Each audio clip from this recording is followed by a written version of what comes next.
سڵاو لە هەموو هاوڕێیان چایم و تاماچەکەم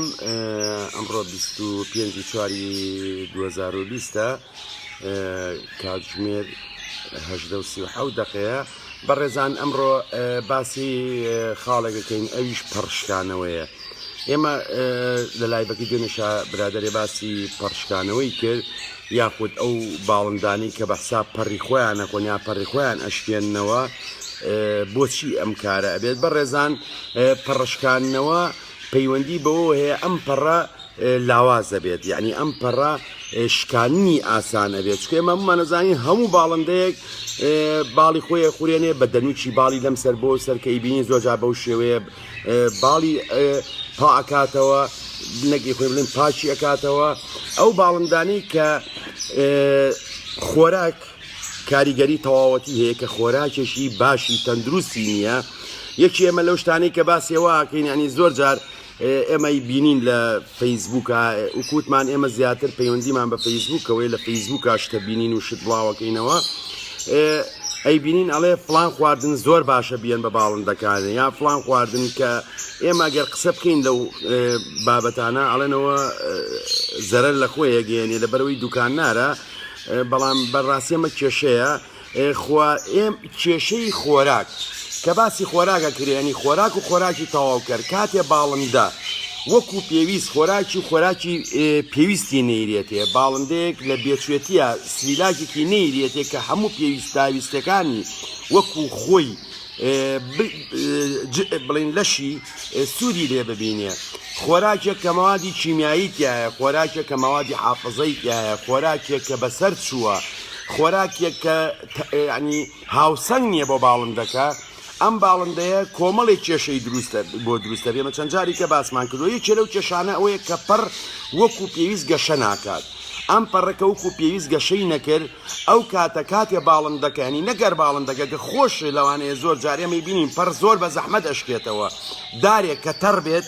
هەمومان نەزارین دارێت تەڕ بێت ناشکێت، چەند خوارە بێتەوە بەڵام ناشکێت. بەڵام ئەگە دارێ وشک بێت یا کرمۆڵ بێت زۆر بە ئاسانی وای لێ بکەین ئەشکێتەوە. پەڕیش بە هەمان شێوەیە. هەمووشمان نەزانین کە دارێک بەچەمڵی وشک ببێت یاخود کرمۆڵ ببێت لەبەرەوەی ژیانی یانی لاوازە بە ئاسانی ئەشکێت. باڵیش بە هەمان شێوەیە کە خۆراک زۆر بە ڕاستکێوەی ڕاستەوخۆ کاریگەری هەیە لەسەر ئەم شکانەوەی باڵە. ئێمە سەیری باڵەکە ئەکەین شکاوەتەوە، زۆر کەس ئەڵێەوە ئەسپێ نەخێرەوە ئەسپێ نییە، ئەسپێ پەیوەندی بەسەر باڵشکانەوە نییە بە هیچ شێوەیەک، ینی ئەسپێگێ ئەسپەی پەڕی پێ ئەڵێن. ئەم ئەسپەی پەڕە ناوپەلی پەڕەکە ئەخوات، بەڵام ئەم پەڕە بڵین ئەوەی کەوکو پەڕە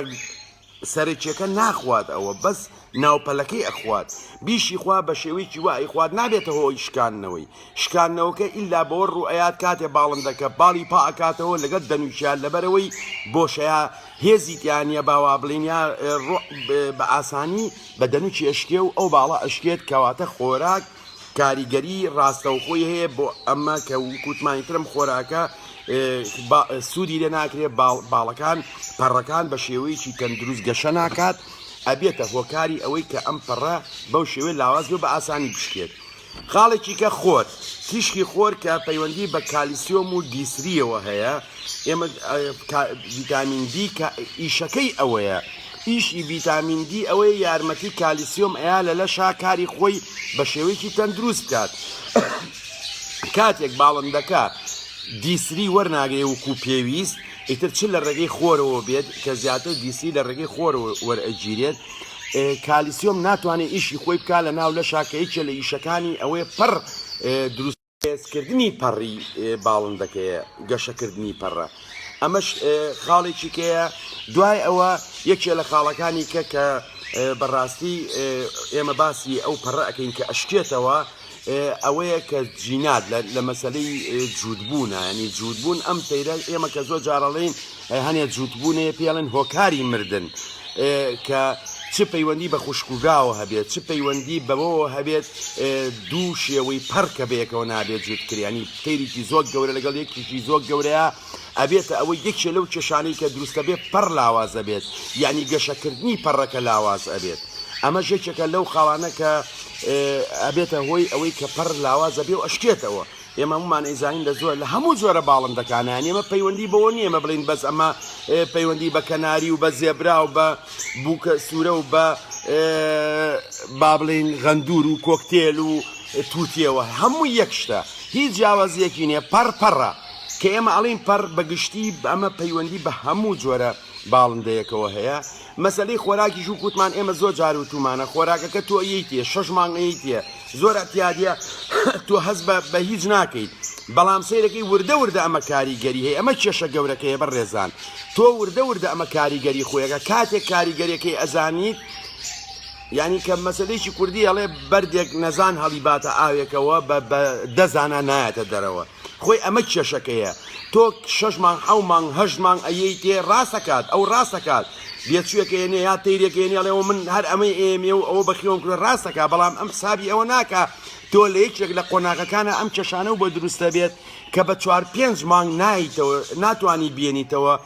تایم یا بێنیتەوە ئەو ئاستی کە خۆی تر بەڕیت بە شێوەیەکی تەندروست گەشە بکات بەڕێزان ئەم بابەتە چەند برادێک پرسیاریان کرد من نامێت زۆر شتی کە هەیەنی زیاتر دەتوانین قۆڵ ببینەوە تایە بەڵام بۆی ڤیددیۆکە زۆر دوور و درێژ نەبێت و بابەتێکیشە من تا خۆم بەش بە حاڵی خۆم نەمبینیەوە کەس باسیکا بۆیە حەزم کرد ڕۆشنایی بخینە سەر هەچ پرسیارێک هەچ ڕوونکردنەوەیەکتان هەبێ من لە خزمەتتانم چاوی هەمووتان ماچەکەم و هیوادارم ڕۆژی هەموو لایەکیش قۆبوڵ بێت و